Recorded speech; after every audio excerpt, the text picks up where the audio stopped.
স্বাধীনতা অর্জনের চেয়ে স্বাধীনতা রক্ষা করাটা অনেক কঠিন। পবিত্র রমজান মাস হচ্ছে সিয়াম সাধনার মাস। আমরা সিয়াম সাধনার মধ্যে আল্লাহর সন্তুষ্টি অর্জন করব, পাশাপাশি আমরা মানবিক হওয়ার চেষ্টা করব।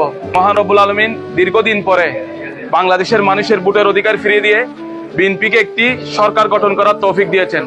আমাদের প্রধানমন্ত্রী, যিনি দীর্ঘ 17 বছর দেশের বাইরে থেকে এই দলকে নেতৃত্ব দিয়েছেন, মাননীয় প্রধানমন্ত্রী জনাব তারেক রহমানকে প্রধানমন্ত্রী বানিয়েছেন, আমাদের প্রিয় নেতা লুৎফুর রহমান কাজল ভাইকে সংসদ সদস্য বানিয়েছেন এবং বিএনপি মন্ত্রী পরিষদ এবং এমপিদেরকে একটি সংসদে যাওয়ার মতো তৌফিক দিয়েছেন। তাই আমাদের দায়িত্ব অনেক বেড়ে গেছে। আমি মনে করি আগামী দিনে বিএনপি পরিবারের অনেক দায়িত্ব বেশি, অনেক কঠিন সময়। যেহেতু বিএনপিকে মানুষ ভালোবেসেছে, ম্যান্ডেট দিয়েছে, তাদের আচার আচরণ চলাফেরা আমাদের শুদ্ধ করতে হবে। আমরা মানুষের ভালোবাসা অর্জন করব, মানুষের সুখে দুঃখে পাশে থাকবো। যে গত নির্বাচন হয়েছে, জাতীয় নির্বাচন, সেই নির্বাচনের মধ্যে আপনারা যতটুকু আপনারা কষ্ট স্বীকার করে এই 12 নম্বর ওয়ার্ডের মধ্যে যে দুইটা এখানে কলাতলিতে কেন্দ্র রয়েছে, এই কেন্দ্রের মধ্যে অন্ততপক্ষে কাজল ভাইকে আপনারা ধানের শীষে মার্কাকে আপনারা জিতিয়ে দিয়েছেন।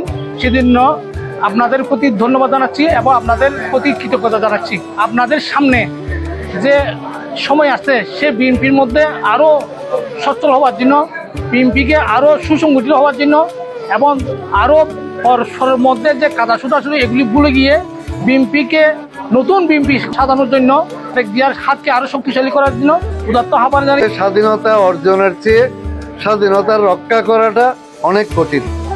তাহলে এই যে বিজয় আমরা অর্জন করলাম, এটা ধরে রাখাটা অনেক কঠিন।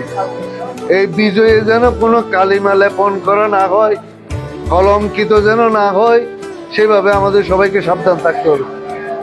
আমরা কোনোভাবেই অন্যায়কে প্রশ্রয় দেব না, অন্যায় কাজের পক্ষ নেব না, ন্যায় বিচার প্রতিষ্ঠার জন্য কাজ করব। আল্লাহর নৈকট্য লাভ করা, তো আল্লাহর প্রতি আন্তরিকভাবে কায় মনোবাক্যে ইবাদত করে আমরা আল্লাহর সান্নিধ্য লাভের চেষ্টা করব, নৈকট্য লাভের চেষ্টা করব।